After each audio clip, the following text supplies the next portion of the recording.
बहुत-बहुत शुक्रिया। मैं विवेक जी के पास आऊँगा। विवेक जी, आप तक आवाज़ आ रही है?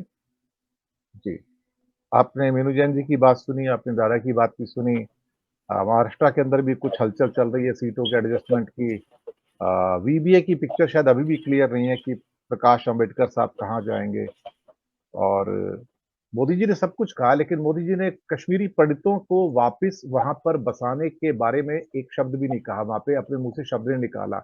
बात सारी की, लेकिन कश्मीरी पंडितों के बारे में कोई सवाल नहीं किया। उन्होंने कोई उनके बारे में कोई एश्योरेंस नहीं दी। वो उनको पता है कि उनको करना भी नहीं है और वो करेंगे नहीं। उसके बावजूद कश्मीरी पंडित उन्हीं को वोट देंगे। बुलावा है, लेकिन क्या कर सकते हैं? आपके हिसाब से अभी जो मोदी जी की बेचैनी है, बड़ी तो हुई है, लेकिन क्या 272 वास्तव में इतना कठिन है उनके लिए?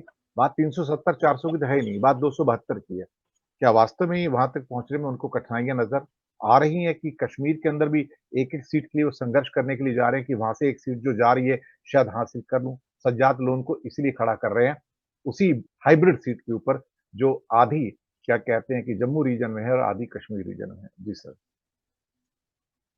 जी, दिनेश जी, कश्मीर का जो मसला है उसमें विडंबना यही है कि आपने पूरा कश्मीर का जो मामला हल करने का दावा किया है, उसके पीछे आपकी मेन मुख्य प्रेरणा तो हमेशा यही रही कि वहाँ के जो पंडितों के साथ में दुर्व्यवहार हुआ है, वहाँ के पंडितों के साथ में जो जो ज़्यादती हुई है, उन पंडितों को न्याय दिलाना, उनको वहाँ पर फिर से एक बार बसाना, उनकी जो ज़मीन जायदाद जो वहाँ गई है वो वापस उस पर अपना दावा कर सके, इस तरह की परिस्थिति वहाँ पर आना, वो तो आप नहीं कर पा रहे हैं।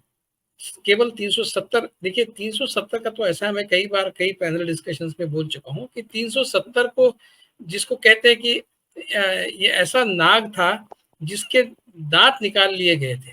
कांग्रेस सरकार ने उसको डिफैंग पहले से ही कर दिया था। 370 ये वर्चुअली नॉन एग्जिस्टेंट था, सिर्फ नाम के लिए उसको फिग लीफ की तरह इस्तेमाल किया जा रहा था कि हमने कश्मीर को स्पेशल स्टेटस दिया हुआ है, बस ये दुनिया को बताने के लिए, दुनिया के सामने हमने कैसे एक मुस्लिम बहुल राज्य को स्पेशल स्टेटस दिया है, सिर्फ दिखाने भर के लिए 370 रखा गया था। बाकी उसमें जो भी उसके अंदर जो प्रोविजंस थी उसको मतलब कहीं कश्मीर, जम्मू कश्मीर का अलग अलग संविधान क्या वहां पर काम चल रहा था? क्या वहां पर जम्मू कश्मीर का अलग फ्लैग चल रहा था? नहीं। क्या वो वहां पर जम्मू कश्मीर का अलग प्रधानमंत्री के रूप में कोई वहां पर काम कर रहा था? नहीं। तो वो सिर्फ नाम के लिए था, वो एक दुनिया को दिखाने के लिए एक फिग लीफ था। तो स्ट्रेटेजिकली तो यही अच्छा था कि हम उस फिग लीफ को बना के रखते। जो कांग्रेस ने इतने साल किया उसमें से पूरा उसका जो विष है वो निकाल कर डिफैंग करके उस नाक को, 370 वाले नाक को बिल्कुल एक निरस्त कर दिया था। लेकिन आपने उसको सिर्फ इसमें से निकाल लिया, कॉन्स्टिट्यूशन में से उसको उठाकर फेंक दिया।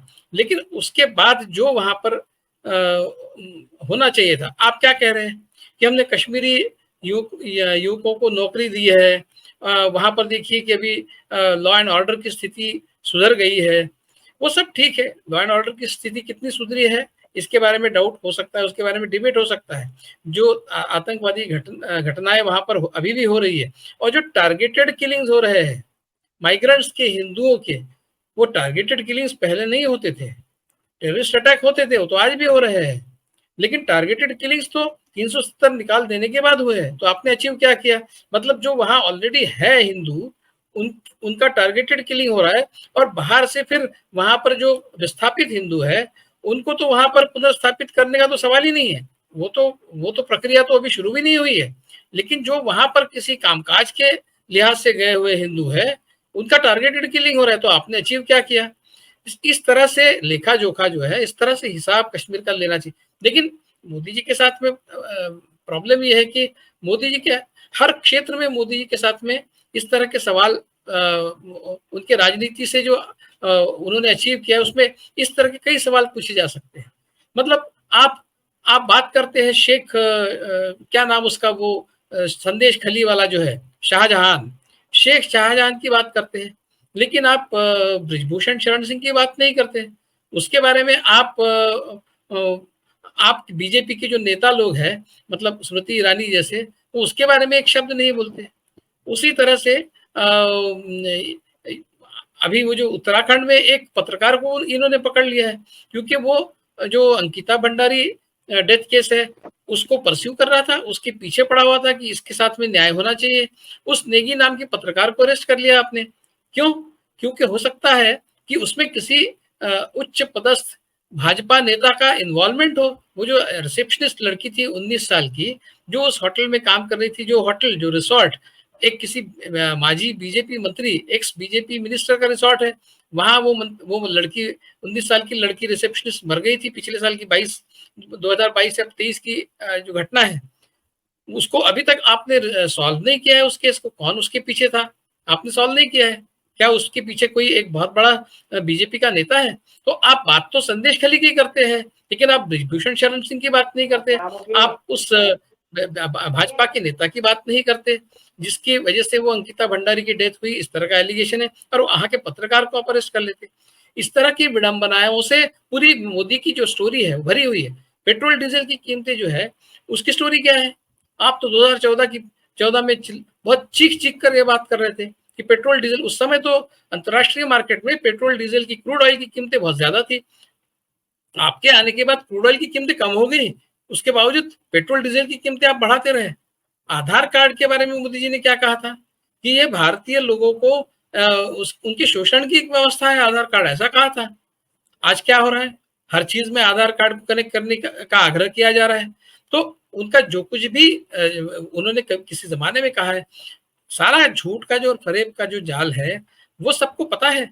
उन्होंने कहा था कि मैंने 40 साल भिक्षा मांगकर जी, आप हिसाब लगाइए। अभी 74 साल के 5 साल पहले उन्होंने ये स्टेटमेंट किया था कि मैंने 40 साल भीख मांगकर भीख मांगकर हमने अपने मेरा जीवन बिताया है। तो जिस समय उन्होंने स्टेटमेंट किया उस समय 69 साल के थे। उसमें से करीब करीब 19 साल तो वहां पर मुख्य, 19 नहीं, वहाँ करीब 12 साल तो वहाँ मुख्यमंत्री थे और 7 साल तो 8 साल तो वो प्रधानमंत्री रहे। यानी 19 साल तो वो किसी ना किसी, एक तो मुख्यमंत्री रहे, प्रधानमंत्री रहे। मतलब उसमें से 69 में से आप 19 निकाल दीजिए, 50 साल बचते हैं। 50 साल में ये कह रहे हैं कि मैंने 40 साल भिक्षा मांग कर जिए। उसमें से तो 10-20 साल आप वो अयोध्या आंदोलन में निकाल दीजिए। यानी ये कब से, जब से पैदा हुए तब से भीख मांग रहे हैं। मतलब झूठ का इतना पुलिंदा लेकर ये जीते हैं। इनके बचपन के 10-15 फोटोज है अकेले के। भाई किसी चाय वाले के घर में उस समय क्या फोटो नहीं, कोई गरीब, मैं उनसे 15 साल बाद में पैदा हुआ, मेरे कुल मिलाकर 3 फोटो है बचपन के। उस समय फोटो सिर्फ रईस लोगों के घर में निकाले जाते थे, और वो भी सारे फैमिली के साथ में। मेरा अलग से 3 फोटो नहीं है, सारे फैमिली के 3-4 फोटो है, जिसमें मैं दिखता हूँ उसमें। तो इनके तो अकेले के, उनके फैमिली के तो अलग अलग होंगे सबके, इनके अकेले के 10-15 फोटो है। उसकी वो फोटो पर, वो फोटो सारे ट्विटर पर लोगों ने छापे भी हैं। तो कहाँ से गरीब चाय वाले की, मतलब पूरा झूठ और फरेब का एक जाल जो बुना है। विडंबना ये है कि वो उस बात का असर नहीं हो रहा है। मतलब पेट्रोल डीजल की कीमतों के बारे में तो विडंबना ये है कि पेट्रोल पंप पर इनके लाइफ साइज के कटआउट्स लगते हैं। जो आदमी ने पेट्रोल डीजल कीमतों के बारे में किसी जमाने में क्या एक तरह की बातें की थी, वो आदमी की आज इतनी हिम्मत होती है कि पेट्रोल डीजल की कीमतें दुगनी बढ़ाकर भी वो उन पेट्रोल पंपों पर अपना लाइफ साइज कटआउट लगाता है। और लोग उस कटआउट को देख के लोगों को गुस्सा भी नहीं आता। ये क्यों नहीं आता गुस्सा? जैसे मीनू जी ने कहा, वो जो एक एनेस्थीसिया दिया हुआ है, धर्म और नफरत की राजनीति का जो एनेस्थीसिया लोगों को दिया है, वो नॉर्थ इंडिया में है, वो साउथ में उसका असर नहीं है, बात सच है। लेकिन है वहाँ पर जो बहुत ही ज़्यादा मात्रा में, जहाँ पर जितनी बड़ी संख्या वहाँ के एमपीज की है, उतनी कहीं की नहीं है, तो वो काफ़ी एक साइजेबल चंक उनको वहाँ से मिल जाता है। वहाँ पर इस तरह से ये मायाजाल बुना है, धर्म और इसके राजनीति का जो अफ़ीम है, उसका जो एनेस्थीसिया है, उसका असर इतना गहरा है कि लोगों को अपने रोज़मर्रा की ज़िंदगी के जो दुख-दर्द है, उनका फीलिंग ही नहीं आता। भई महँगाई, बेरोज़गारी की हम बात करते हैं, लेकिन वो बात जो है, वो मोदी सरकार के खिलाफ काम ही नहीं करती है। वही बातें कांग्रेस सरकार के खिलाफ काम करती थी। वो उन्हीं मुद्दों पर तो कांग्रेस की सरकार गिरी है, भ्रष्टाचार के मुद्दे पे गिरी है, महँगाई के मुद्दे पे गिरी है। लेकिन जैसे शिवराज पाटिल जो थे, वो 4 बार दिन में कपड़े बदलते थे, उनको रिज़ाइन करना पड़ा। हमारे मोदी जी भी करते हैं, लेकिन उनके बारे में वो बात कोई नहीं कहता। वो तो प्रधानमंत्री है, वो तो गृह मंत्री थे। वो जो हमारे महाराष्ट्र के आबा पाटिल जी, थे, जी, गृह मंत्री थे उस समय जब 28/12 का वो ये हुआ था, 28/11 जी, का, उस समय तो मुंबई में अटैक हुआ था। उस समय तो उन्होंने कहा था बड़े-बड़े शहरों में इस तरह की घटनाएँ होती है तो उनको रिज़ाइन करना पड़ा। विलासराव देशमुख जब रामगोपाल वर्मा को उस होटल में ले गए उस घटना के बाद, तो उस घटना को लेकर विलासराव को रिज़ाइन करना पड़ा। पॉलिटिकल मॉरलिटी भी थी, कॉन्स्टिट्यूशनल मॉरलिटी तो थी ही थी। अभी वो सारे किस्से जो है, अब बृजभूषण शरण सिंह का केस तो इतना खतरनाक है, इतना बेकार है। मतलब हमारे देश की जो शान है महिलाएं, उनके साथ में उसने कुकर्म किया है, उस तरह के एलिगेशन है, उसके बारे में कुछ नहीं करते। मणिपुर में जो चल रहा है, उस बीरेन सरकार को अभी तक तो उनको सत्ता से निकाल देना चाहिए था, लेकिन बात करते हैं बंगाल में प्रेसिडेंट रूल लगाने की। तो ये इनका झूठ जो है पच जाता है, उसका पचन हो जी, जाता है। लोग पता नहीं उनके झूठ को झूठ नहीं मानने के लिए तैयार है, इसलिए कि नफरत और धर्म की जो राजनीति है उसका अफीम का असर है। ये बात सच है। ये जी, अफीम का असर जब कम होगा तब जाकर मोदी जी जो है वो एक्सपोज हो जाएंगे। तब तक उनका और उनकी पर्सनैलिटी का जो एक प्रभाव है, वो समझते हैं कि मैं कितना भी झूठ बोल लूं, 70,000 करोड़ का घोटाला किए हुए लोगों की बात करते हैं, उसके बाद में 5 दिन के बाद उनको उप मुख्यमंत्री बनाते, महाराष्ट्र में अजीत पवार को बनाया, तिजोरी की चाबी दे दी। ये सारी बातों का असर अगर लोगों पर नहीं हो रहा है तो उसको क्या जी, किया जा सकता है। हालांकि परिस्थितियां बदली है, मैं अपनी बात खत्म करूंगा। परिस्थितियां बदली है। 2019 में इंडिया अलायंस नहीं था, अपोजिशन बिखरा हुआ था। आज इंडिया अलायंस अच्छे शेप में है। मतलब अपेक्षा ये है कि शायद इस बार अच्छा नतीजा इंडिया के गठबंधन के पक्ष में आएगा, लेकिन वो कितना अच्छा रहेगा, कितनी सीटें बढ़ेगी, इसके बारे में अंदाज कयास लगाना मुश्किल है। आज भी जी, बीजेपी बहुत फॉर्मेडेबल पोजीशन में है, लेकिन कतई वो 370 सीटें नहीं प्राप्त कर सकती। 370 सीटों का जो एक दावा किया जा रहा है वो टोटली बकवास है। 370 तो उनको मिलने से रहे, वो बहुमत भी प्राप्त कर ले तो बहुत ज्यादा हो जाएगा, लेकिन वो है आज भी अच्छी स्थिति में। जी, मतलब डिस्पाइट द फैक्ट कि इतने सारे निगेटिव फैक्टर्स उनके खिलाफ है, उसके बावजूद भी उनकी ताकत आज भी काफी बनी हुई है। ये बहुत बड़ी विडंबना है। ये कब खत्म होगा दौर, इसका हमें अंदाजा नहीं है। 35 जी, साल सर। तक कम्युनिस्ट पार्टी का राज बंगाल में चला, लोग कम्युनिस्ट बने नहीं। वैसे ही हम इस बात की अपेक्षा कर सकते हैं कि लोग हिंदुत्ववादी नहीं बने हैं, सिर्फ एक प्रभाव है, उसमें प्रभाव के क्षेत्र में आ गए हैं लोग, इन्फ्लुएंस हो गए हैं, और वो जी, परमानेंटली हिंदुत्ववादी नहीं बने हैं, जिस तरह से बंगाल जी, में लोग कम्युनिस्ट नहीं बने। इस तरह की अपेक्षा हम कर सकते हैं, लेकिन दौर कितना देर तक चलेगा इसका हमें अंदाजा नहीं। हमें सिर्फ इंतजार करना होगा, अपेक्षा करनी होगी कि 2024 में कुछ अच्छी बात हो जाए और इस देश को इस संकट से मुक्त होने का एक मौका मिले। दिनेश जी। जी, सर।